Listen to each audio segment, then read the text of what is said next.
আসসালামু আলাইকুম বন্ধুরা, কেমন আছেন আপনারা? আশা করি সবাই ভালো আছেন। আলহামদুলিল্লাহ আমি ভালো আছি। আবার একটি নতুন ভিডিও নিয়ে আপনাদের সঙ্গে চলে এসেছি মিজানুর রহমান আজারির ওয়াজ। আপনারা যারা যারা মিজানুর রহমান আজারির ওয়াজ শুনতে ভালোবাসেন তারা ফুল ভিডিওটি দেখতে থাকেন, আশা করি ভালো লাগবে। ওগো মা তুমি এই ধরনের শ্রেষ্ঠ নেয়ামাত, তোমারই পদ তলে রয়েছে জান্নাত। ওগো মা তুমি এই ধরনের শ্রেষ্ঠ নেয়ামাত, তোমারই পদ তলে রয়েছে জান্নাত। ঠিক কিনা? দেখেন আল্লাহ মর্যাদা কোথায় বাড়ালো। আমাদের দুনিয়ার পুরুষ মানুষদের পায়ের নিচে থাকে জুতা, জুতার নিচে বালু, কার্পেট কিংবা ফ্লোর। আর আল্লাহ বলে দুনিয়ার এক একটা মায়ের পায়ের নিচে আমি জান্নাত দিয়ে রেখেছি। আসসালামু আলাইকুম ওয়া রাহমাতুল্লাহি তাআলা ওয়া বারাকাতুহু। ইন্নাল হামদালিল্লাহি নাহমাদুহু ওয়া নাস্তাঈনুহু ওয়া নাস্তাগফিরুহু ওয়া নু'মিনু বিহি ওয়া নাতাওয়াক্কালু আলাইহি ওয়া নাউযু বিল্লাহি মিন শুরুরি আনফুসিনা ومن سيئات أعمالنا من يهده الله فلا مضل له ومن يضلل فلا هادي له أي فلن تجد له وليا مرشدا ونشهد أن لا إله إلا الله وحده لا شريك له هو الذي لا ضد له ولا ند له لا مثل له ولا مثيل له لا وزير له ولا كفيل له لا شبه له ولا شبيه له لا ولد له ولا والد له وهو الواحد الفرد الصمد لم يلد ولم يولد ولم يكن له كفوا أحد ونشهد أن سيدنا ونبينا وحبيبنا وبشيرنا ونذيرنا وطبيبنا وطبيب قلوبنا وحبيبنا وحبيب ربنا محمدا عبد الله ورسوله أرسله بالحق بشيرا ونذيرا وداعيا إلى الله بإذنه وسراجا منيرا أما بعد فقد قال الله تعالى في كلامه المجيد وفي فرقانه الحميد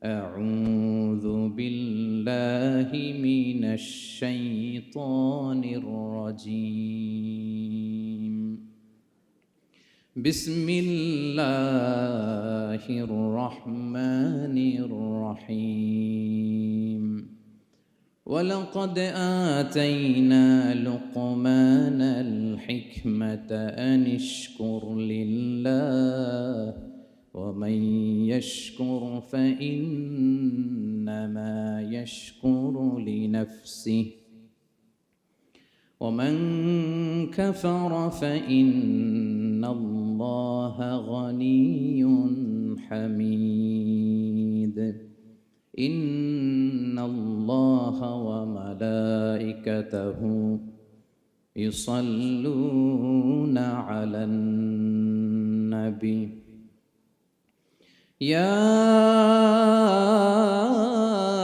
أيها الذين آمنوا صلوا عليه وسلموا تسليما اللهم صل على سيدنا مولانا محمد وعلى آل سيدنا مولانا محمد সবাই একসাথে পড়ুন আল্লাহুম্মা সাল্লি আলা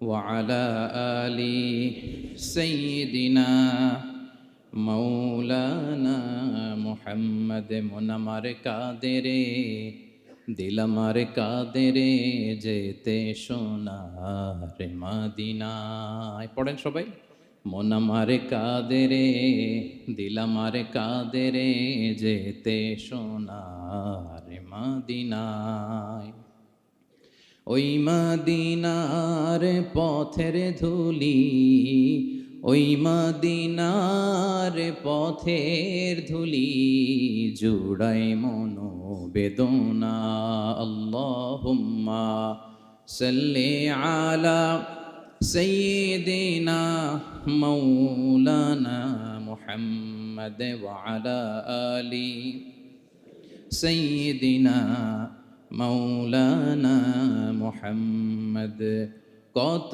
ব্যথা কত জ্বালা সয়েছ যে তুমি তোমারি খুনে লাল তাই ফের ভূমি ফেরেশতা এসে চায় ধ্বংসের হুকুম লোহু মাখা মুহাম্মদ প্রাণেতে হাসরাত হে আল্লাহ দয়া করো এ তায়েফবাসী ওরা চিনেনি তো আমি যে মুহাম্মদ হৃদয়ে মুহাম্মদ আল্লাহুম্মা সাল্লি আলা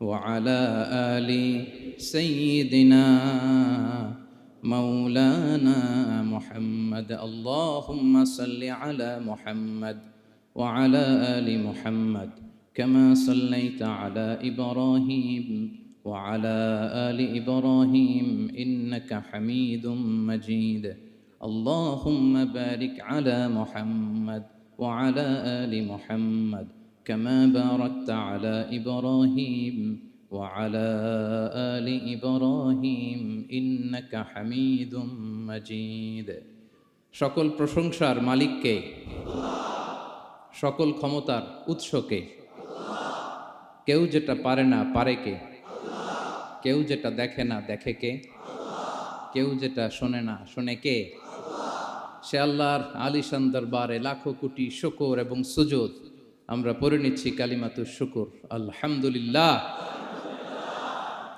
সবাই একসাথে আওয়াজ করে পড়ুন রব্বানা লাকাল হামদ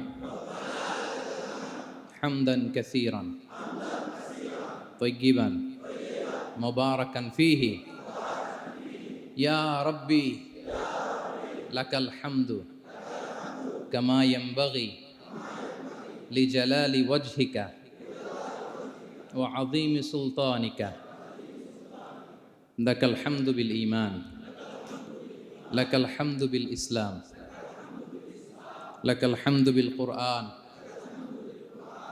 আল্লাহ রাব্বুল ইজ্জা ওয়াল জালালের দরবারে শুকরিয়া জ্ঞাপনের পাশাপাশি আমি আজকের প্রোগ্রামের যারা organizing committee Bangladeshi Muslim community মালয়েশিয়ার উদ্যোগে আজকের যে গ্র্যান্ড সেন্ট্রো বলরুম ক্লাংয়ের এই এরিয়াতে তাফসির মাহফিল 2023 এই যে চমৎকার তাফসিরের হালাকা বা মজলিসের আয়োজন করা হয়েছে আমি আমার অন্তরের অন্তঃস্থল থেকে বাংলাদেশি মুসলিম কমিউনিটিকে ধন্যবাদ জানাতে চাই পাশাপাশি আপনারা যারা বিকেল থেকে এসেছেন আপনাদের সবাইকে আমি অন্তরের অন্তঃস্থল থেকে শুভেচ্ছা জানাই মোবারকবাদ জানাই আহলান ওয়া সাহলান ওয়া মারহাবান বিকুম ফি হাযাল লিকা আত-তাইয়িব আল মুবারক এই বলরুমের যারা অথরিটি আছেন তাদেরকে শুকরিয়া জানাই মিডিয়া কর্মীর ভাইদের শুকরিয়া জানাই আজকের প্রোগ্রামের অ্যাঙ্কর সংবাদকর্মী ভাইয়েরা ভলান্টিয়ার্স ভাইয়েরা সবাইকে অন্তরের অন্তঃস্থল থেকে শুকরিয়া জানিয়ে মহাবিশ্বয় মহাগ্রন্থ আল কুরআন আল কারীম থেকে আমরা তাফসীর শুনবো আমরা সবাই পড়ি ইনশাআল্লাহ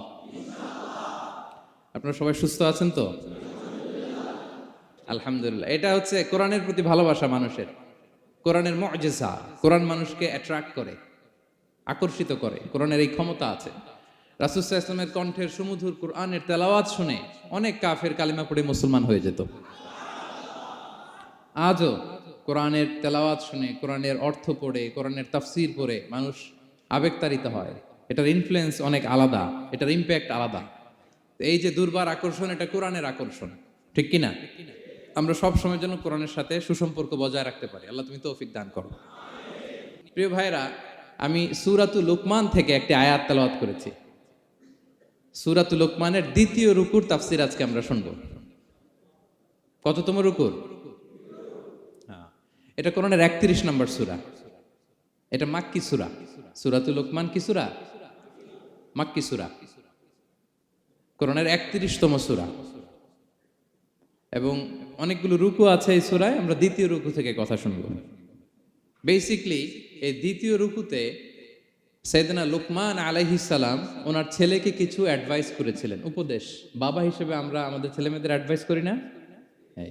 তো উনি ওনার সন্তানকে অ্যাডভাইস করেছিলেন। আর এই অ্যাডভাইসগুলো আল্লাহ তাআলার এত ভালো লেগেছে, এত ভালো লেগেছে যে আল্লাহ তাআলা কোরআনের মধ্যে সরাসরি তুলে ধরেছেন।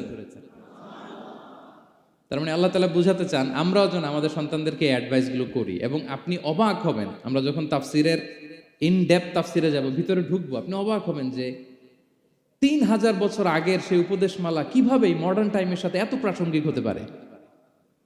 আজ থেকে প্রায় 3000 বছর আগের piece of advises, 3000 years back in the history. এত আগের উপদেশ, দেখবেন যে মনে হচ্ছে বর্তমান সময়ের জন্য এই উপদেশগুলো আল্লাহ ধরে ধরে কোরআনে তুলে ধরেছেন। তো এই জন্য আমাদের ছেলে মেয়েদেরকে আমরা কি নসিহত করব, এত দিকে তাকানোর দরকার নাই। বাসায় যে সূরা লুকমান খুলবেন, 31তম সূরা, 12 নম্বর আয়াত থেকে 19 নম্বর আয়াত পর্যন্ত। এই 8টা আয়াত আল্লাহ যা বলেছেন আপনি আর ভাবি মিলে সন্তানদেরকে এটা শোনাবেন। গুড ইনাফ, আর কিছু লাগবে না। প্রিয় ভাইরা, সন্তান আল্লাহর দেয়া অনেক বড় নেয়ামত। আল্লাহু আকবার। নেককার সন্তান আল্লাহর কাছে চাইতে হয়, চেয়ে নিতে হয়। নবীরা দোয়া করেছেন, রব্বি হাবলি মিনাস সলিহিন, আল্লাহ নেককার সন্তান দেন। হে আল্লাহ, নেককার পুণ্যবান সন্তান দেন। আল্লাহ এমন সন্তান দেন যাদেরকে দেখলে আমাদের চোখ জুড়ায়। রব্বি জাআলনি মুকিমাস সলাতি ওয়া মিন যুররিয়াতি, আল্লাহ আমাকেও নামাজ কায়েমকারী বানান, আমার সন্তানকেও বানান। তো সন্তানের জন্য দোয়া করতে হয়, নেককার সন্তান চাইতে হয়। আপনারা যারা বিয়ে করেছেন এখনো সন্তান পান নাই, আল্লাহ তাআলা আপনাদেরকে অচিরেই এই সন্তান দান করে আপনাদেরকে ধন্য করুক। যারা এখনো বিয়ে করেননি, বিয়ের পরে আল্লাহ তাআলা আপনাদেরকে সন্তান দান করুক। এটা অনেক বড় নেয়ামা, এটা অনেক বড় নেয়ামা, এটা আল্লাহর কাছে চাইতে হয়। তো এই আলোচনাটা সবার সাথে প্রাসঙ্গিক। যারা বাবা তাদের তো লাগবে ইনস্ট্যান্ট, আজকে রাত্রে যেই শোনাইতে পারবেন।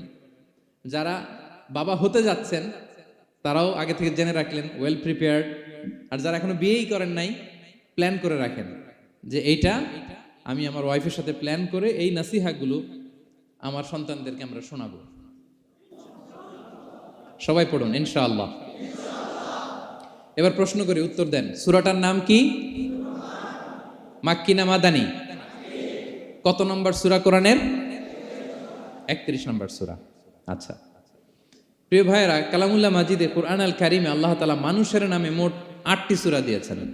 মানুষের নামে কয়টি? এর মধ্যে 6টি সূরা 6 জন নবীর নামে।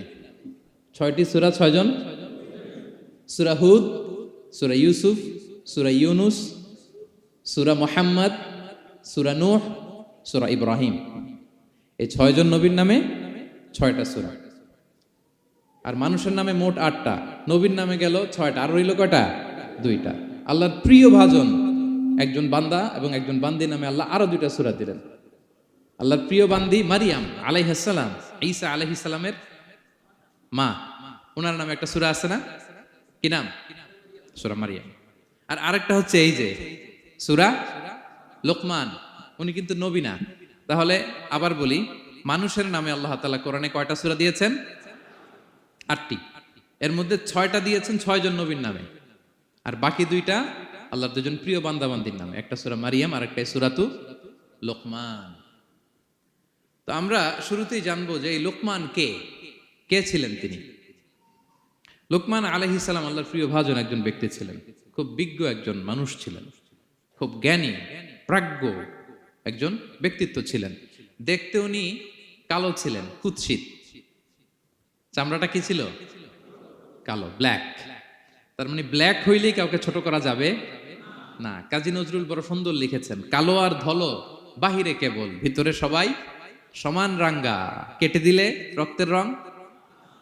যে কালো রঙের তার রক্ত, যে ধবধবে সাদা তার রক্ত লাল। তাহলে ব্ল্যাক হইলেই কাউকে ছোট করা চলবে না। সাইয়েদনা লুকমান আল হাকিম কুৎসিত বর্ণের একজন মানুষ ছিলেন, খাটো একজন মানুষ ছিলেন। কোথায় থাকতেন? মিশর, সুদান, ইথিওপিয়া, যেটা আগের নাম ছিল হাবাসা, এই রিজিয়নে। কেউ কেউ বলেছেন মিশরের কোন একটা এলাকায়, কেউ সুদান, কেউ ইথিওপিয়া। তো রিজিয়নটা কাছাকাছি। কি করতেন? কোন কোন মুফাসসির বলেন তিনি দর্জি ছিলেন, দর্জি। কেউ কেউ বলেন তিনি ছিলেন কানা নাজ্জারান, নাজ্জার মানে কাঠমিস্ত্রি ছিলেন। আবার কোন কোন মুফাসসির বলেন তিনি ছিলেন রাইল গানাম, মেষ পালক। বেশিরভাগ তাফসিরে এসেছে তিনি মেষ পালক ছিলেন, ছাগল চড়াতেন, যেটা নবীদের পেশা ছিল, দায়িত্ব ছিল, ওনারা ছাগল চড়াতেন শুরুর দিকে। তো লোকমান হাকিম তিনিও ছাগল চড়াতেন এবং তিনি দাস ছিলেন, মুক্ত জীবন তার ছিল না। তিনি একজন মনিবের আন্ডারে তার ছাগলগুলো মরুভূমিতে যেয়ে কি করতেন? চড়াতেন।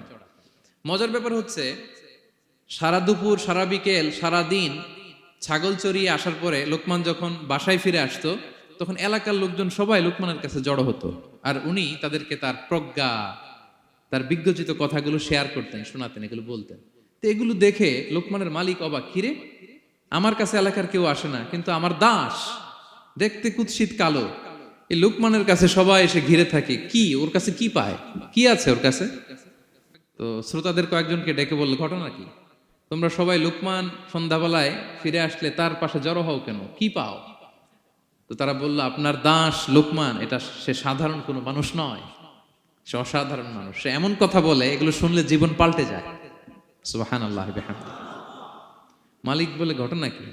আমি ওর মালিক, কই কোনোদিন তো এরকম ওর সাথে কোনো কনভারসেশনে যাই নাই, কথা হয় নাই, আমি তো শুনি নাই, দেখি আজকে চেক করে দেখি কি ওর এত বিজ্ঞতা, এত জ্ঞান, এত প্রাজ্ঞতা কিসের, দেখি।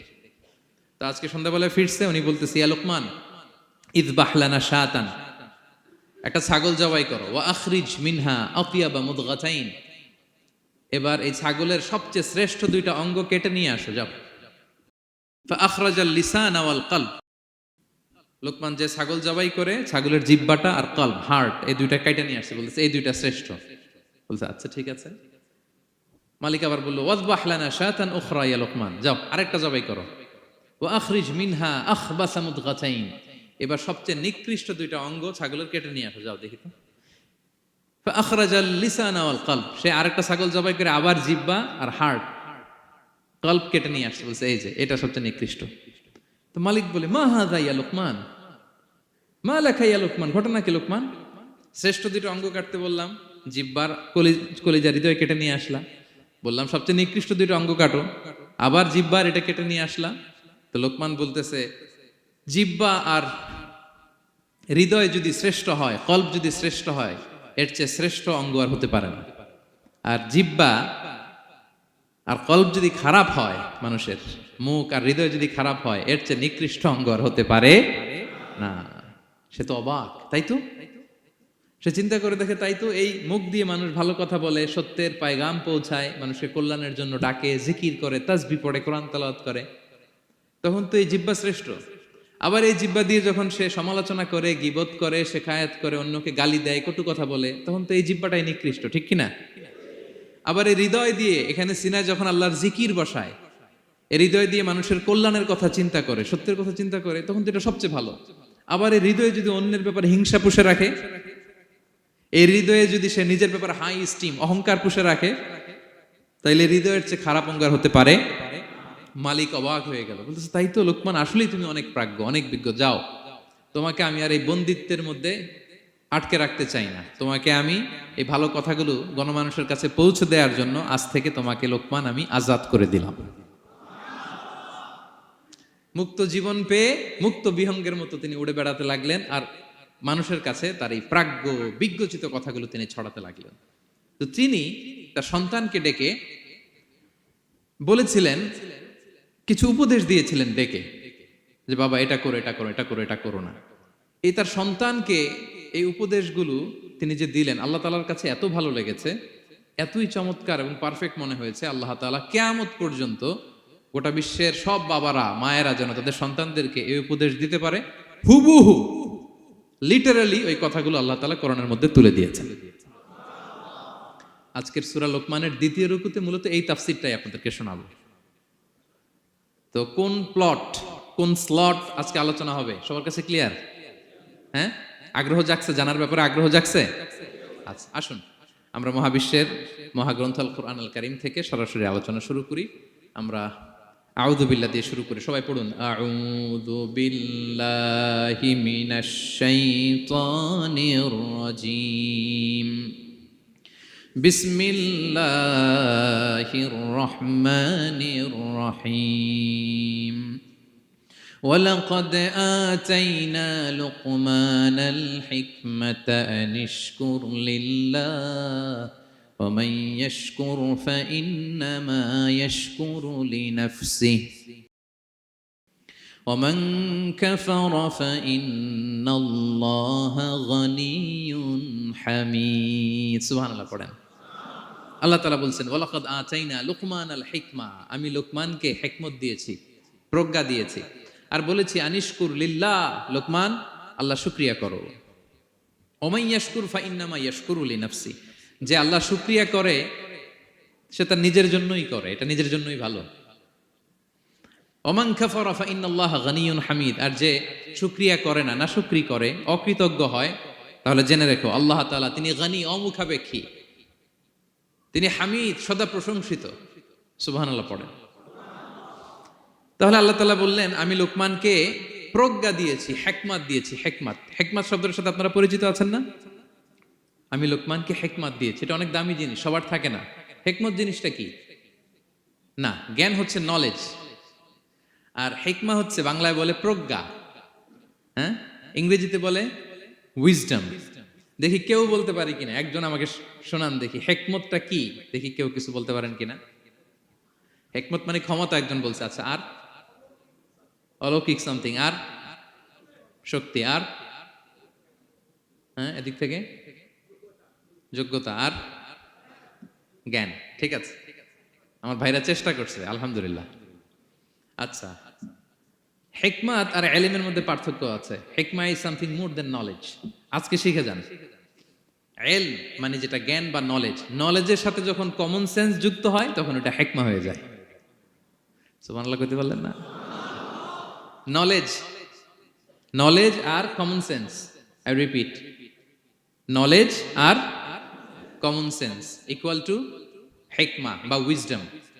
শুধু জ্ঞান থাকলেই হয় না, জ্ঞানটা কিভাবে আপনি অ্যাপ্রোচ করবেন, প্রচার করবেন, প্রেজেন্টেশন করবেন, উপস্থাপন করবেন, এটা জানার দরকার আছে না নাই? অনেকের অনেক জ্ঞান আছে, কিন্তু কিভাবে বলতে হয়, কতটুকু বলতে হয় এটা জানে না, তাই না? তাহলে জ্ঞানকে কাজে লাগানোর যে মেকানিজম, যে কর্মকৌশল, এটার নাম হিকমা। আল্লাহ বলেছেন হিকমতের সাথে দাওয়াত দাও, উদউ ইলা সাবিলি রাব্বিকা বিল হিকমা, হিকমতের সাথে দাওয়াত দাও। নামাজ পড়া ফরজ, সবাই জানি না আমরা, এটারে বলে ইলম।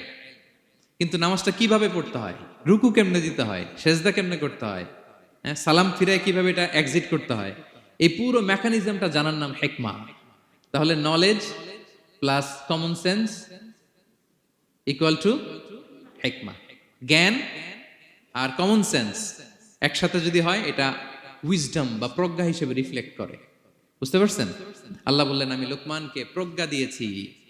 হ্যাঁ, ওমাই ইউতাল হিকমাতা ফাকাদ উতিয়া খায়রান কাসীরা, আর যাকে আমি প্রজ্ঞা দিয়েছি তাকে আমি অনেক কিছু দিয়েছি। সুবহানাল্লাহ পড়ে। আল্লাহ তাআলা যেন আমাদেরকে প্রজ্ঞা দিয়ে ধন্য করে, আমরাও যেন হিকমতের অধিকারী হতে পারি। আল্লাহ তুমি তৌফিক দান করো। তাই জন্য আল্লাহ বললেন, ওয়ালাকাদ আতাইনা লুকমানাল হিকমাতা আনিশকুর লিল্লাহ ওয়া মান ইয়াশকুর ফাইন্নামা ইয়াশকুরু লিনাফসি। আমি লোকমানকে হিকমা দিয়েছি মানে প্রজ্ঞা দিয়েছি, আর বলেছি আমি আল্লাহর শুকরিয়া করো, যে শুকরিয়া করে সে তার নিজের জন্যই করে, যে কুফরি করে অকৃতজ্ঞ হয়, জেনে রেখো আমি আল্লাহ গানিয়ুন হামিদ, আমি গানি অমুখাপেক্ষী, হামিদ সপ্রশংসিত। আল্লাহ লোকমানকে বললেন আনিশকুরুলিল্লাহ, আল্লাহর জন্য শুকরিয়া করো। শুকরিয়া যে করে সে তার নিজের জন্যই করে, এখানে আল্লাহর কিছু হয় না। নাকি আমরা শুকরিয়া করলে আল্লাহর ক্ষমতা 1 ইঞ্চি বেড়ে যায়? আমরা গোটা বিশ্বের সবাই সিজদায় পড়ে থাকলে আল্লাহর ক্ষমতা একটু বেড়ে যাবে না? পারবে? আর আমরা সবাই যদি সবচাইতে পাপী হয়ে যাই আল্লাহর ক্ষমতা কমে যাবে না? কমবে? তাহলে লাভ লস আল্লাহর কিছু নাই, লাভ লস সব কাদের? আওয়াজ করে সবাই বলুন, লাভ লস কাদের? শুকরিয়া করলে আমাদের লাভ। লা ইন শাকারতুম লা আযীদান্নাকুম ওয়া লা ইন কাফারতুম ইন্না আযাবি লাশাদীদ। আল্লাহ বলেন যদি তোমরা শুকরিয়া করো নেয়ামত বাড়িয়ে দেব, আর যদি কুফরি করো জেনে রেখো আমার আযাব, আমার পানিশমেন্ট, আমার শাস্তি বড় করা। আমি আল্লাহ সব সময় ধরি না, ধরলে ছাড়ি না। ঠিক কি না? ধরে ধরে ধরে না, ধরলে আল্লাহ ছাড়ে না। শুকরিয়া করলে তিনি বাড়াতে থাকে, দিতেই থাকে। শুকরিয়া করবেন তো পাবেন, নিয়ামতে শুকরিয়া করবেন তো পাবেন, করবেন তো পাবেন। তো শুকরিয়া করলে আমাদের লাভ, আমাদের লাভ। হাদিসে কুদসিতে আল্লাহ বলেছেন, এই বানি আদম সবাই মিলে, হ্যাঁ, আলা আতকা কলবি রাজুলিন ওয়াহিদ, তোমরা যদি সবাই সবচেয়ে মুত্তাকি হয়ে যাও, ইবাদতে লুটিয়ে পড়ো সবাই, আমার কিচ্ছু পারবে না। আর তোমরা সবাই যদি আফজারি কলবি রাজুল ওয়াহিদ, সবচেয়ে নিকৃষ্ট আত্মার মানুষ হও, পাপাচারে ডুবে যাও, আমি আল্লাহর ক্ষমতার 1 ইঞ্চিও কমবে না। তাহলে শুকরিয়া করলে কাদের লাভ? সেটাই আল্লাহ বললেন শুকরিয়া করলে তোমাদের লাভ। ওমান কাফারা ফা ইন্নাল্লাহা গানিয়ুন হামিদ, তিনি অমুখাপেক্ষী, অমুখাপেক্ষী, তিনি কারো কাছে ঠেকা না, কিন্তু আমরা তার কাছে ঠেকা। ঠিক কিনা? আমরা বিপদে পড়লে কার কাছে চাই? আল্লাহ কারো কাছে চায়? আমাদের ফরিয়াদ আমরা কার কাছে জানাই? আল্লাহর কি কারো কাছে ফরিয়াদ জানানো লাগে? তিনি গানিয়ুন হামিদ, অমুখাপেক্ষী, কারো প্রতি তিনি মুখাপেক্ষী নয়। গোটা বিশ্ব তার কাছে প্রার্থনা করে, গোটা বিশ্ব মুখ থুবড়ে তার কাছে পড়ে থাকে, গোটা বিশ্ব লুটিয়ে পড়ে সিজদায় পড়ে তার কাছে রোনাজরি করে, কিন্তু তিনি কারো কাছে কিছু চেতে হয় না। তিনি গানিয়ুন হামিদ। এরপর আল্লাহ তাআলা সেদিনা লোকমান আলাইহিস সালাম সন্তানকে কি উপদেশ দিলেন এর পরের আয়াত থেকে শুরু করলেন। আল্লাহ তাআলা বললেন, ওয়া ইয ক্বালা লুকমানু লিবনিহি ওয়া হুয়া ইয়াইদুহু ইয়া বুনাইয়া লা তুশরিক বিল্লাহ ইন্নাশ শিরকা লাযুলমুন আযীম।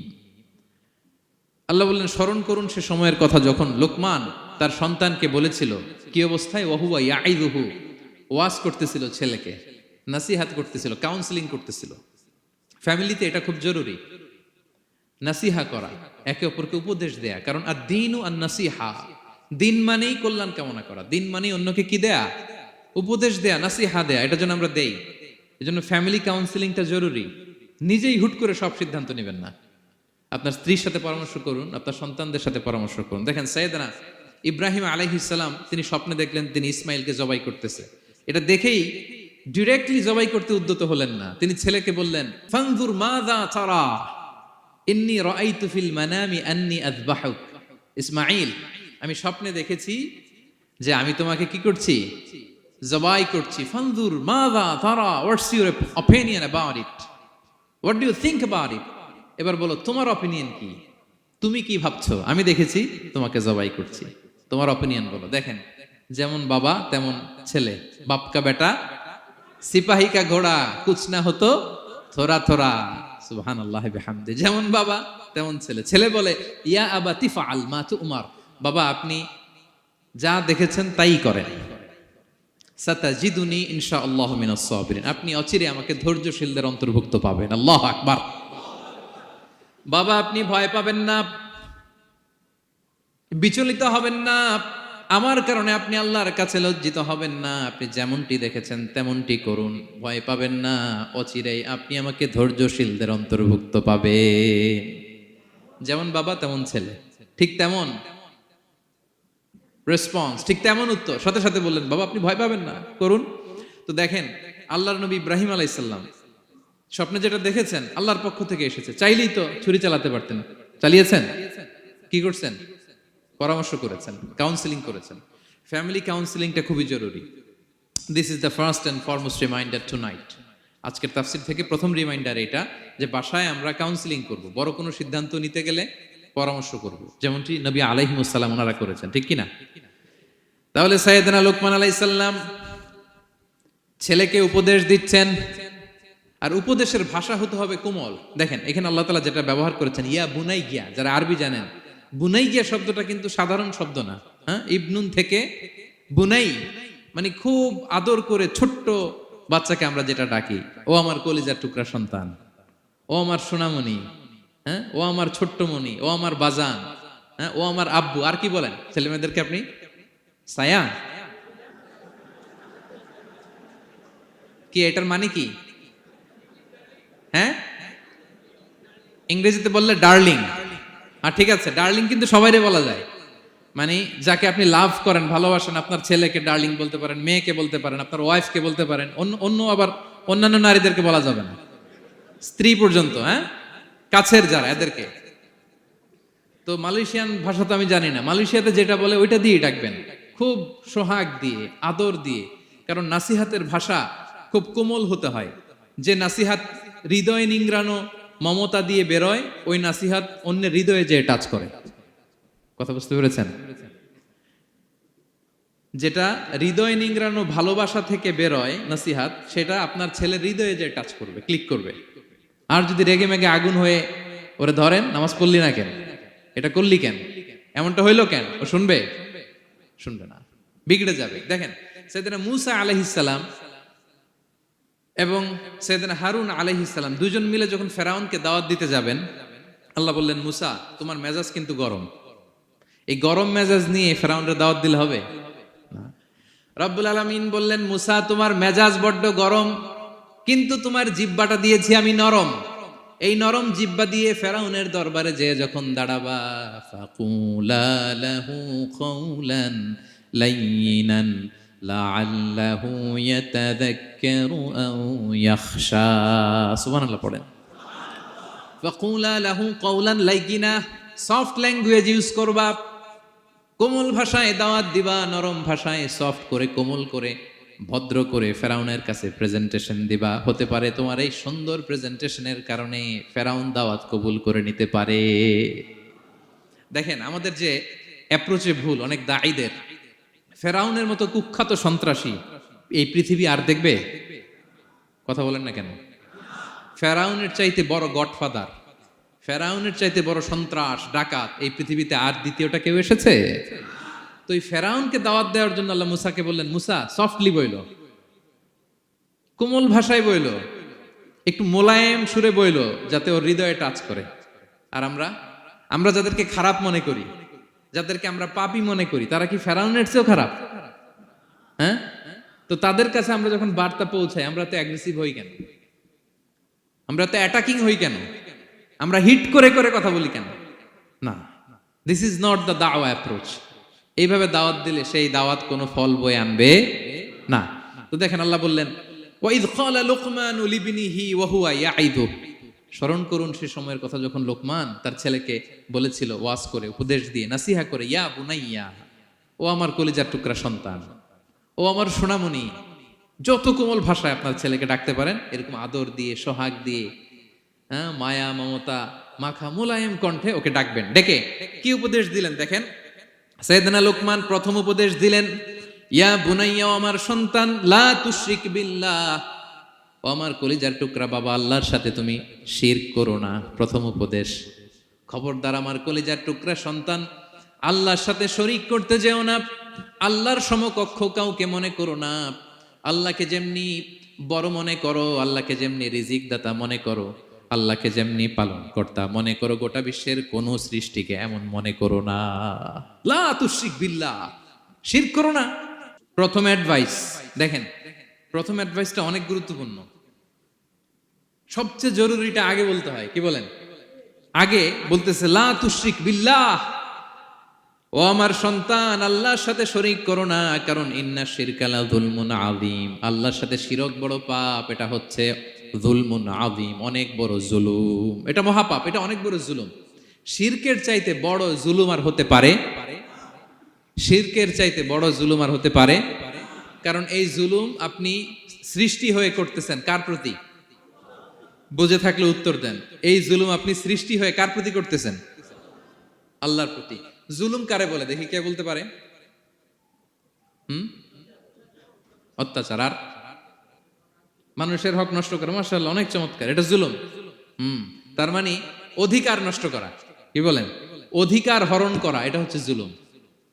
ইনসাফ বিরোধী কাজ করা, এটা জুলুম। এই যে আল্লাহ তাআলা আমাদের সৃষ্টি করলেন, অস্তিত্বহীনতা থেকে তিনি আমাদের অস্তিত্ব দিলেন, আমাদেরকে রিজিক দিলেন, নেয়ামত দিয়ে আমাদেরকে ধন্য করলেন। তো আল্লাহ তাআলার অধিকার ছিল না যে তাকেই আমি সেজদা দিব? এটা তার অধিকার। এটা কার রাইট? আমরা হিউম্যান রাইটস নিয়ে কথা বলি, অ্যানিমাল রাইটস নিয়ে কথা বলি, উইমেন রাইটস নিয়ে কথা বলি। ইবাদতের অধিকারী তিনি, এটা তার অধিকার। তার জন্য আমরা সিজদায় লুটিয়ে পড়বো। তো এই সিজদা আপনি ওদিকে না দিয়ে যদি মাজারে দেন, আল্লাহর অধিকার নষ্ট করছেন না? কথা বলেন, এটা ইনসাফ হইছে? যিনি রিজিক দিল, যিনি সৃষ্টি করলো, যিনি নিয়ামত দিল, তার ইবাদত না করে আপনার মতো আরেকটা সৃষ্টির সামনে আপনি এরকম নমস্ত নমস্ত গান, এটা তার অধিকার হরণ হয়েছে না? এটা ইনসাফ বিরোধী হয়েছে না? এজন্য আল্লাহ বলেছেন ইন্না শিরকালা যুলমুন আযীম। শিরকে সবচেয়ে বড় জুলুম বলার কারণ কি? কারণ আপনি সৃষ্টি হয়ে স্রষ্টার উপর জুলুম করেছেন। এর চেয়ে বড় জুলুম আর হতে পারে? এজন্য সাইয়েদনা লুকমান আলাইহিস সালাম বললেন, ইয়া বুনাইয়া লা তুশরিক বিল্লাহ, ও আমার কলিজার টুকরা সন্তান, খবরদার খবরদার, কশিন কালে আল্লাহর সাথে শিরক করবে না। কারণ শিরক হলো সবচাইতে বড় জুলুম, সবচেয়ে বড় পাপ, সব পাপের বাপ। এর নাম হচ্ছে শিরক। এর চেয়ে বড় পাপ হতে পারে? পাপের জগতে যদি র্যাঙ্কিং করেন, নাম্বার 1 সবাই সবাই নাম্বার 1। আল্লাহ সব মাফ করে দেয়, সব গুনাহ তিনি ক্ষমা করে দেয়, সব পাপকে তিনি চাইলেই মোচন করে দিতে পারেন, শুধুমাত্র কেবলমাত্র শিরকের গুনাহ ছাড়া। ঠিক কিনা? ইন্নাল্লাহা লা ইয়াগফিরু আন ইউশরাকা বিহি ওয়া ইয়াগফিরু মা দুনা যালিকা লিমান ইয়াশা। আল্লাহ তাআলা চাইলে সব গুনাহ তোমার ক্ষমা করে দিতে পারেন, কেবলমাত্র শিরকের গুনাহ ছাড়া। এটা ক্ষমা করে না, কারণ এইটা আল্লাহকে অপমান করার শামিল। ঠিক কিনা? আল্লাহর উদাহরণ বাদ দেই, আপনার বস যে আপনাকে খুব ভালোবাসে, যে আপনাকে স্যালারির বাইরেও আরো অনেক কন্ট্রিবিউশন করে, টাকা দেয়, আদর করে, এই সুবিধা দেয়, ওই সুবিধা দেয়, আপনি উনারে শ্রদ্ধা না দেখাইয়া এই শ্রদ্ধা আপনি অন্যদের দেখান, কিন্তু উনারে শ্রদ্ধা করেন না, উনি এটা মেনে নিবে? কথা বলেন। যে আল্লাহ আপনার জীবন দিলেন, রিজিক দিলেন, সব দিলেন, গোটা জগৎটাই তো তার, সব দেওয়ার পরেও সিজদা যে আপনি কোথায় দেন? হ্যাঁ, মাজারে, দরগায়, বাবার কাছে। এরকম আছে না নাই? হ্যাঁ, আমাদের এখানে কেউ নাই। হ্যাঁ, দেশে গেলে এরকম মাজারে যে মানত টানত করেন নাকি? হ্যাঁ, মানত করেন? মাজারে সেজদা দেওয়া যাবে? চাইতে হবে একটা সত্তার কাছে। চিল্লায় বলুন তো, তিনি কে? এজন্য বিশ্বনবী বলেন, ইযা সাআলতা ফাসআলিল্লাহ, চাইলে আল্লাহর কাছে চাও। ওয়া ইযা ইসতাআনতা ফাসতাইন বিল্লাহ, সাহায্য যদি চেতে হয় একজনের কাছে চাইবা। চিল্লায় বলেন, তিনি কে? নাকি বাবার কাছে? হ্যাঁ, দয়াল বাবা রে দয়া করো আমারে। আপনার বাবার যখন ডায়রিয়া হয়, উনি চায় কার কাছে? আপনার বাবা যখন বিপদে পড়ে, কাঁদে কার কাছে? এই জন্য আমরা চাবো কার কাছে? দয়ালা আল্লাহ রে দয়া করো আমারে, এটা বলতে হবে। ঠিক কিনা? বলেন সবাই, দয়ালা আল্লাহ রে দয়া করো আমারে। এজন্য এই জিনিসটা সাইয়েদনা লুকমান আলাইহিস সালাম প্রথমে ফোকাস করলেন, বললেন লা তুশরিক বিল্লাহ, ও আমার কলিজার টুকরা সন্তান, আল্লাহর সাথে শিরক করো না, খবরদার। আল্লাহর সাথে কাউকে সমকক্ষ মনে করবা না, কারণ ইন্না শিরকা লা যুলমুন আযীম, শিরিক হলো সব চাইতে বড় পাপ, মহা জুলুম। এই জুলুম আল্লাহর প্রতি করা হয়। তাহলে প্রথম উপদেশটা বুঝতে পারছেন আমার প্রিয় ভাইরা? আল্লাহর সাথে শিরক করা চলবে। চাইবো কার কাছে? সন্তান হয় না, কই চাবেন? নাকি মাজারে? মাজারে চাওয়া যাবে? বাবার কাছে চাওয়া যাবে? ছেলে সন্তান দেয় কে? মেয়ে দেয় কে? ছেলে মেয়ে দুটোই দেয় কে? ছেলেও দেয় না, আবার মেয়েও দেয় না। চিৎকার করে বলেন তো তিনি কে? আমরা তার কাছে চাইব। সব পরিস্থিতিতে আমরা একজনের কাছে চাইব, তিনি কে? আবার রব্বুল আলামিন বিশ্বনবীকে জানিয়ে দিলেন, ও নবী শোনো শোনো, তোমার আগে সব নবীকে আমি জানিয়ে দিয়েছি, লা ইন আশরাকতা লা ইয়াহবাতান্না আমালুকা ওয়া লা তাকুনান্না মিনাল খাসিরিন। তুমি যদি আল্লাহর সাথে কাউকে শিরক করে ফেলো, তোমার সব আমলগুলো বাতিল হয়ে যাবে, কিয়ামতের ময়দানে তুমি হবা খাসিরিন, ক্ষতিগ্রস্ত, কিছুই থাকবে না। কিয়ামতের ময়দানে তুমি হবা হাই হাই কোম্পানির ম্যানেজার। যদি শিরক করো তোমার আমল বাতিল, খবরদার, কিয়ামতের দিন তুমি হাই হাই করবে, অভাগা দুর্ভাগা হয়ে উঠবে। এজন্য শিরককেও আমরা না বলে দিব। শিরকের সাথে আমাদের কোনো সম্পর্ক আছে? জোরে বলেন। গুরুত্বপূর্ণ পয়েন্ট, এজন্য ছেলেকে আগে বললো, বাবা খবরদার শিরক করো না। আবার হাদিসে কুদসিতে রব্বুল আলামিন বলেন, গোলাম কিয়ামতের কঠিন ময়দানে গোটা জমিন পরিমাণ গুনার বোঝা নিয়ে যদি তুমি আমি আল্লাহর দরবারে হাজির হয়ে যাও, আর ওই গুনার বোঝার মধ্যে যদি শিরকের গুনাহ না থাকে, আমি আল্লাহ গোটা জমিন পরিমাণ ক্ষমার বস্তা নিয়ে তোমার কাছে হাজির হয়ে যাব। কথাটার ওজন দেখছেন? জমিন পরিমাণ গুনাহ নিয়ে আসছো আমার কাছে কিয়ামতের দিন। ওই গুনার মধ্যে অনেক ধরনের গুনাহ, নামাজ পড়ো নাই, রোজা রাখো নাই, এই করছো সেই করছো, কিন্তু এই গুনার বিশাল পৃথিবী পরিমাণ গুনার বোঝার মধ্যে শিরকের গুনাহ নাই। তাহলে আমি আল্লাহ এই দুনিয়া পরিমাণ ক্ষমার বোঝা নিয়ে তোমার কাছে চলে আসবো। শিরক করা যাবে? তাহলে প্রথম উপদেশ দিলেন, হে আমার কলিজার টুকরা সন্তান, শিরক করো না, শিরক করো না। আমার ভাইয়েরা, আমার কলিজার টুকরা ক্লাঙের ভাইয়েরা, সন্তানদেরকে এই শিরকের ব্যাপারে, শিরকের ভয়াবহতার ব্যাপারে আপনাকে জানাতে হবে। It's your duty. আপনি শুধু বাবা হইলেই চলবে না, আপনার ছেলে মেয়ে কোন পথে চলবে এটা আপনাকে ঠিক করে দিতে হবে। ওরা এখন ছোট, ছোট থেকে যদি এই তাকওয়ার সফটওয়্যারকে ইনস্টল করে দেন, ওই সফটওয়্যার দিয়ে তার জীবন চলবে, ঠিক কিনা? হ্যাঁ, ওরা যখন ছোট থাকে কাদা মাটির মতো থাকে, কাদার মাটিকে যেমন ডিজাইন করতে মনে চায় করা যায় না? একই কাদা মাটি দিয়ে বল বানানো যায়, ঘর বানানো যায়, পুতুল বানানো যায়, ওই এটা বানানো যায়, অনেক কিছু বানানো যায়। কিন্তু এটা যখন শুকিয়ে শক্ত হয়ে যায়, আর কিছু করা যায়? হ্যাঁ, আমাদের আঞ্চলিক ভাষায় বলে কাঁচা না নোয়ালে বাঁশ, পাকলে করে। ছোটবেলা থেকেই now this is the high time, ওদেরকে এডুকেট করার এখন মোক্ষম সময়। এটা আপনার রেসপন্সিবিলিটি, বাবা হিসেবে করতেই হবে। নতুন প্রজন্মকে আমাদের বাঁচাতেই হবে, ঠিক কিনা? মানুষের পেট থেকে বেরোলেই কেউ মানুষ হয় না। গরুর পেট থেকে যেটা বেরোয় ওটা গরু, ছাগলের পেট থেকে বেরোলেই ছাগল হয়ে যায়, হাতির পেট থেকে বেরোলেই হাতি হয়ে যায়। কিন্তু মানুষের পেট থেকে একটা কিছু বেরোলেই ওটা মানুষ হয়, ওটার মানুষ বানাতে হয়। কি করতে হয়? মানুষ বানাতে হয়। গরুকে কেউ কোনোদিন বলে না তুই গরুর মতন গরু হ। ছাগলরে কেউ কোনোদিন কইছে যে তুই ছাগলের মতো ছাগল হ। কিন্তু এই মানুষকেই বলা হয় তুমি মানুষের মতো মানুষ হও, মানুষের মতো মানুষ হও। মানুষের মতো মানুষের বড্ড অভাব, ঠিক কিনা? তো আমাদের ছেলেমেয়েরা মানুষের মতো মানুষ হোক, আমরা চাই কি চাই না? এই উপদেশগুলো আমাদের দিতে হবে, ওদেরকে জানাতে হবে। ছোট্ট মানুষ অনেক কিছুই বুঝে না, ওদেরকে কোনটা সত্যবাদিতা, কোনটা ন্যায়পরায়ণতা, কোনটা আমানতদারিতা, কোনটা চুরি ধরে ধরে বোঝাতে হয়। আমাদের ছোট্ট সোনামণিরা দেখবেন ছোটবেলায় ওই ছোট অবস্থায় যারা থাকে, ছোট স্কুলে যায়, স্কুলে যে আরেকজনের পেন্সিল ব্যাগে করে নিয়ে আসে দেখবেন। মানে ওরে দিচ্ছেন আপনি ব্লু কালারের, ওর এটা ভালো লাগে নাই, ওর ভালো লাগছে পিঙ্ক কালারের একটা, তো আরেকজনের পিঙ্ক কালারের পেন্সিল ব্যাগে করে নিয়ে আসছে, রাবার নিয়ে আসছে। ও খারাপ মনে আনে নাই, কারণ ও জানে না, ও ভাবছে যেটা সুন্দর লাগে ওইটাই মনে হয় আমার। কিন্তু অন্যের জিনিস যে না বলে নিয়ে আসলে এটারে চুরি বলে, ওইটা জানেই না। তো এগুলো ওদেরকে জানানোর, শিখানোর দরকার আছে না নাই? দায়িত্বটা কার? বাবা মায়ের।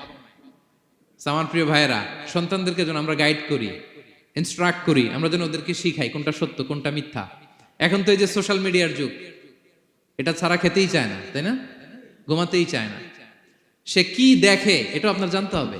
সে কোথায় যায়, সে কার সাথে মেশে, সে কোন সাইটগুলো ব্রাউজ করে, এটা বাবা হিসেবে জানার দরকার আছে না নাই? প্যারেন্টিং কন্ট্রোলের একটা ব্যবস্থাপনা আছে, আপনি কন্ট্রোল করে দিতে পারবেন। আপনি সাইন করে দিবেন ইউটিউবে আপনার জিমেল দিয়ে, ও কি দেখে আপনি সব চেক করতে পারবেন হিস্ট্রিতে।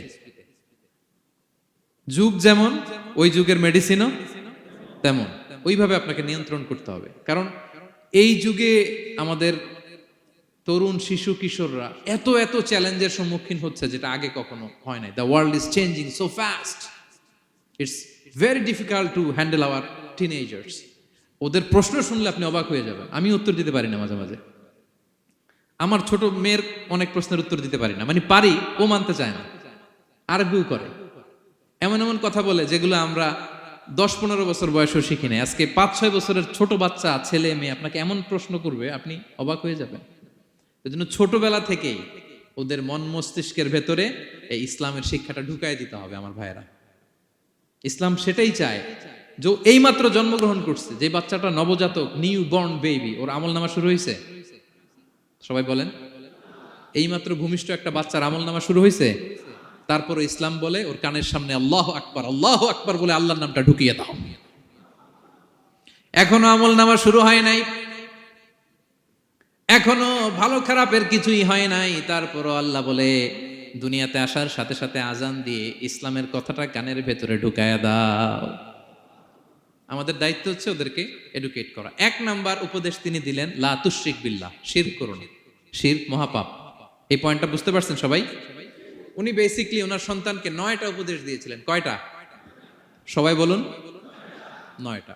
এরপর আল্লাহ তাআলা আরেকটা এক্সট্রা উপদেশ দিয়ে দিয়েছেন, 9 আর 1 মিলে তিলকা আশারাতুন কামিলা, একেবারে ফাইনাল, 10টা হয়ে গেছে, পরিপূর্ণ।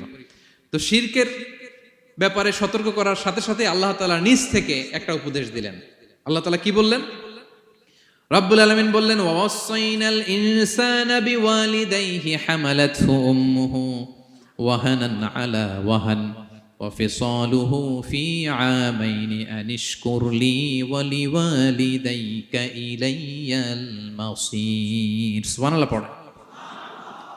আল্লাহ বললেন, ওয়াসাইনাল ইনসানা বিওয়ালিদাইহি, শিরকের কথা যখন লোকমান সন্তানকে জানালো, এবার আমি আল্লাহ পৃথিবীর মানুষগুলোরে জানিয়ে দিলাম, খবরদার খবরদার, মা বাবার সাথে কখনো খারাপ আচরণ করো না। ওয়াসাইনাল ইনসান, মানুষকে আমি ওসিয়ত করলাম, রেকমেন্ড করলাম, ভার্ডিক্ট জারি করে দিলাম, বিওয়ালিদাই, মা বাবার ব্যাপারে তাদের সাথে সদাচরণ করবে, মা বাবার সাথে খারাপ আচরণ করা যাবে। জান্নাতে একটা দরজা আছে, নাম আল আব, বাবা, আর একটা আল উম, মা। যারা বাবা মার সাথে ভালো আচরণ করছে তারা ওইটা দিয়ে ঢুকবে। সুবহানাল্লাহ পড়ে। এক লোক বললেন, ইয়া রাসূলুল্লাহ, আমার মাকে কাঁধে করে কাবার চারদিকে ঘুরিয়েছি, তাওয়াফ করিয়েছি, প্রচন্ড রোদের মধ্যে আমার মাকে কাঁধে করে কাবার চারদিকে লাব্বাইক লাব্বাইক বলে অনেকবার ঘুরিয়েছি। ইয়া রাসূলুল্লাহ, আপনি আমাকে বলে দেন, ছোটবেলা যখন আমি আমার মায়ের বুকের দুধ খেয়েছি, ওই দুধের শোধটুকু আদায় হয়েছে কিনা? বিষ্ণুই বললেন, কি প্রশ্ন করলা তুমি? লাউ কাতাতা জিলদাক, তুমি যদি তোমার গায়ের চামড়া কেটে জুতা বানিয়ে দাও, চামড়াটা কেটে শুকিয়ে যদি জুতা বানিয়ে তোমার মায়ের পায়ের নিচে দিয়ে দাও, ছোটবেলায় মায়ের বুকের যে দুধ খেয়েছো, একটা দুধের 1 ঢোক দুধ খাওয়ার শোধ আদায় হবে না। 1 ঢোক যে দুধ খাইছো ওইটারই শোধ আদায় হবে না। খবরদার খবরদার, বাবা মার ব্যাপারে সাবধান।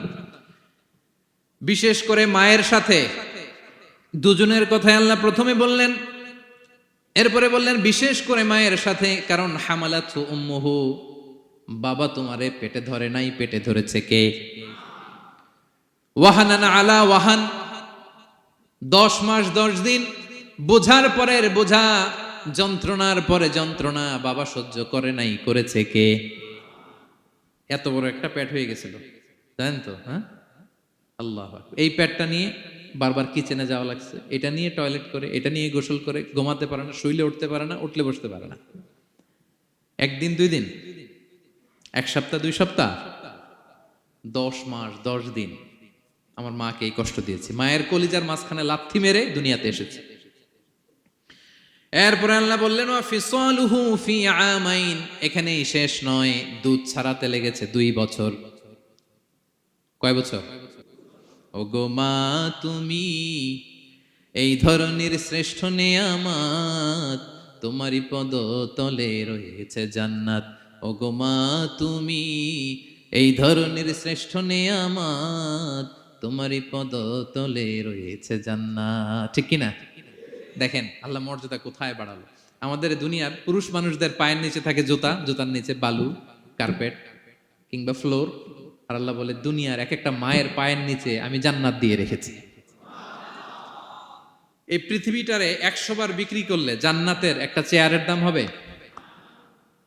বুঝে শুনে উত্তর দিবেন। এই পৃথিবীটাকে, পৃথিবীর যে সম্পদ, এটা এস্টিমেশন করে, হ্যাঁ, 1000 বার বিক্রি করলে যে দামটা হবে, ওই দাম দিয়ে জান্নাতের একটা চেয়ারের দাম হবে? এই পৃথিবীরে 10,000 কোটি বার বিক্রি করলে যেই অ্যাসেট হবে, যে অ্যামাউন্ট হবে, ভ্যালিউ হবে, ওই দাম দিয়ে জান্নাতের একটা টেবিলের দাম হবে? আর যেই জান্নাত, পুরো জান্নাতটা মায়ের পায়ের নিচে পড়ে আছে, ওই পা দুইটার দাম কত? সুবহানাল্লাহ পড়বেন না? মা বাবার দোয়া অনেক বড় দোয়া। কখনো যেন আমরা বেয়াদবি না করি, কখনো যেন তাদের মনে কষ্ট না দেই, সবসময় যেন তাদের কাছ থেকে দোয়া নেই। পারা যাবে? এটা আল্লাহ তাআলা ঢুকিয়ে দিলেন। তাহলে সাইয়েদনা লোকমান প্রথমে বলল, বাবা শিরক করো না।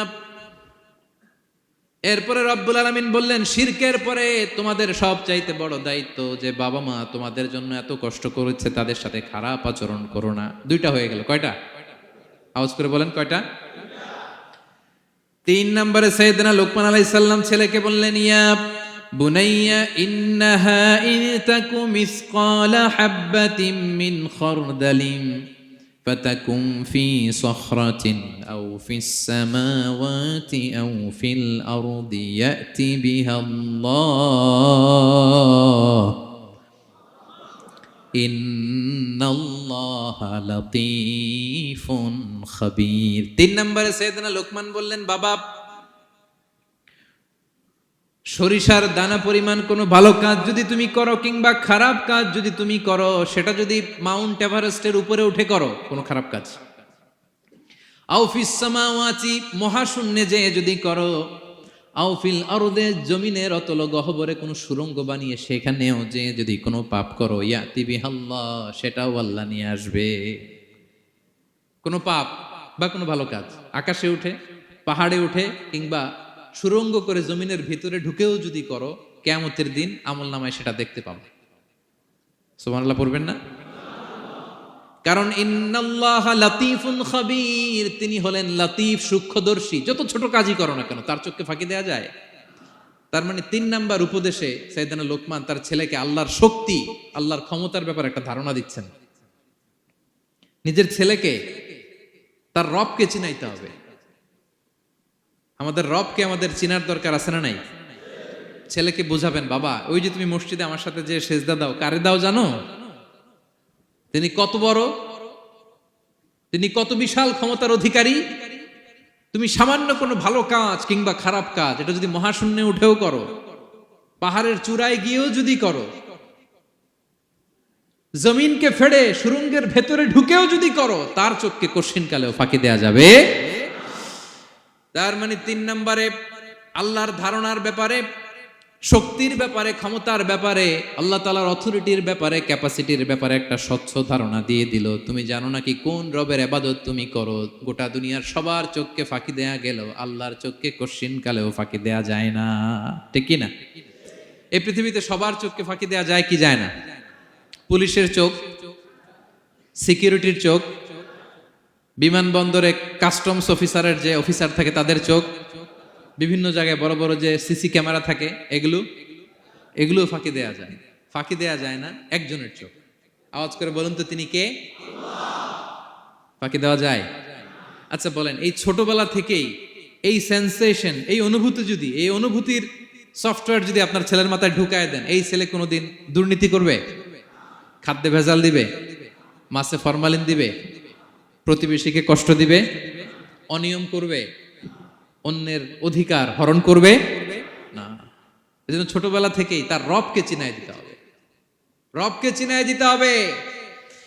3 নম্বরে ছেলেকে তিনি বললেন, বাবা অতি ক্ষুদ্র ভালো কাজ কিংবা খারাপ কাজ যেখানেই করো না কেন, কিয়ামতের দিন সেটা তুমি দেখবা। তার মানে তখন থেকে সে বুঝবে, আমি যাই করি না কেন, ভালো করলে এটার একটা প্রতিদান, একটা রিওয়ার্ড আমি পাবো, ঠিক না? আর খারাপ যদি করি এটার শাস্তি আমাকে ভোগ করতেই হবে। আল্লাহর সুপ্রিম কোর্টের কাঠগড়ায় আমাকে দাঁড়াতেই হবে। নিক্তি পাল্লা, মাওয়াজিন আল কিসত, ন্যায়ের মানদণ্ড আল্লাহ সেদিন স্থাপন করবেন। আমরা যেটা মিজানের পাল্লা বলি, এটা মূলত ন্যায়ের মানদণ্ড। সামান্য ক্ষুদ্রাতি ক্ষুদ্র জিনিস দিলেও ওইখানে টের পাওয়া যায়। সুবহানাল্লাহ পড়েন। আচ্ছা, আমরা যে চাল কিনি, ডাল কিনি, ধরেন 10 কেজি চালের একটা বস্তা কিনছি, দেখবেন যে অনেক সময় মাপটা একুরেট হয় না। 10 কেজির চেয়ে হয়তো একটু বেশি অথবা হয়তো একটু কম, এরকম হয় না অনেক সময়? 5 কেজি কিনছেন এক দোকান থেকে, আরেক জায়গায় যে ভালোভাবে মাপ দিয়ে দেখবেন যে একটু বেশি হয়েছে অথবা একটু কম হয়েছে, ঠিক কিনা? আল্লাহ যে মিজানের পাল্লা সেদিন বসাবেন, ওইখানেও তো এরকম হবে। হ্যাঁ, কেমন হবে? فَمَن يَعْمَلْ مِثْقَالَ ذَرَّةٍ خَيْرًا يَرَهُ, পড়ুন, وَمَن يَعْمَلْ مِثْقَالَ ذَرَّةٍ شَرًّا يَرَهُ। ক্ষুদ্রাতি ক্ষুদ্র জাররা তথা অনুপরিমাণ ভালো যদি করো, সেটাও সেদিন নিক্তি পাল্লায়, মিজানের দাড়ি পাল্লায় দেখতে পাবা। ক্ষুদ্রাতি ক্ষুদ্র খারাপও যদি করো, সেদিনও মিজানের পাল্লায় সেটা তুলে দিবে কে? জাররা মানে খুবই ক্ষুদ্র। কতটুকু ক্ষুদ্র আমি উদাহরণ দিয়ে বুঝাই। শীতের সকালে টিনের ঘরে যারা কোনোদিন থেকেছেন, এখানে তো শীত নাই, মালয়েশিয়াতে সারা বছর গরম। শীতের সিজনের কথা মনে আছে তো আপনাদের? না মালয়েশিয়ায় থাইকা সব ভুলে গেছেন? শীতকাল, শীতকাল মনে আছে? হ্যাঁ, শীতের সকালে টিনের ঘরে যদি কখনো থাকেন, দেখবেন যে টিনের ঘরে ছিদ্র থাকে, ওই ছিদ্র দিয়ে সূর্যের আলো ঢুকে, রশ্মি। মনে পড়ছে?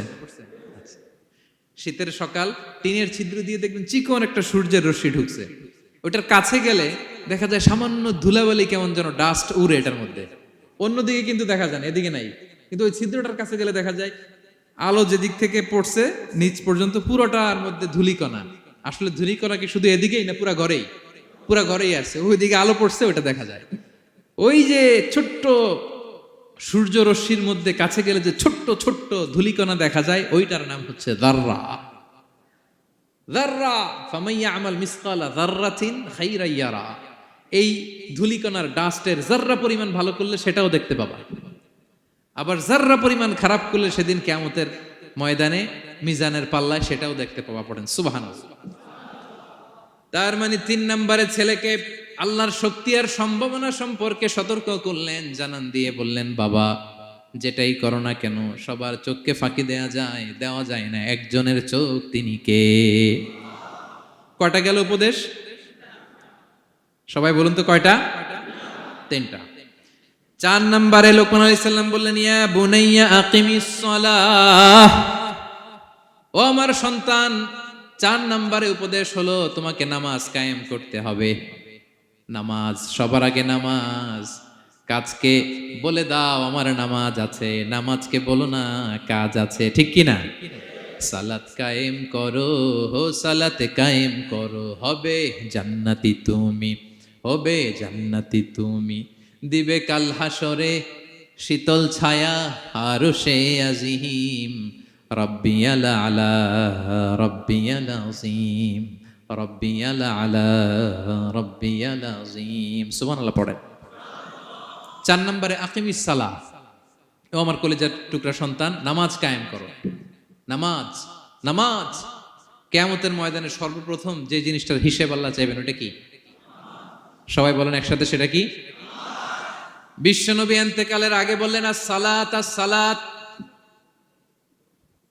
ওয়া মা মালাকাত আইমানুকুম, ও আমার উম্মতেরা নামাজ, নামাজ। বিশ্বনবীর রূহ বের হয়ে যাবে, মালাকুল মাউত চলে আসলো, এখনই রূহ মুবারক কবজ করে নিয়ে যাবে। অন্তিম মুহূর্তে গোটা উম্মার জন্য বিশ্বনবী যে মেসেজটা ড্রপ দিয়ে গেলেন, সেটার নাম হলো নামাজ। সালাত আস-সালাত, উম্মতেরা নামাজ নষ্ট করো না, নামাজ নষ্ট করো না। আউয়ালু মা ইউহাসাবু বিহিল আবদু ইয়াউমাল কিয়ামাতি আস-সালাহ। ভিডিওটি ভালো লাগলে একটি লাইক, কমেন্ট ও শেয়ার করে পাশে থাকবেন বন্ধুরা। যারা যারা শেষ পর্যন্ত ভিডিওটি দেখেছেন তাদের জন্য অনেক অনেক ভালোবাসা থাকলো বন্ধুরা। আর নতুন নতুন ভিডিও পেতে চ্যানেলটিকে সাবস্ক্রাইব করে পাশে থাকবেন বন্ধুরা। ভালো থাকবেন, ধন্যবাদ।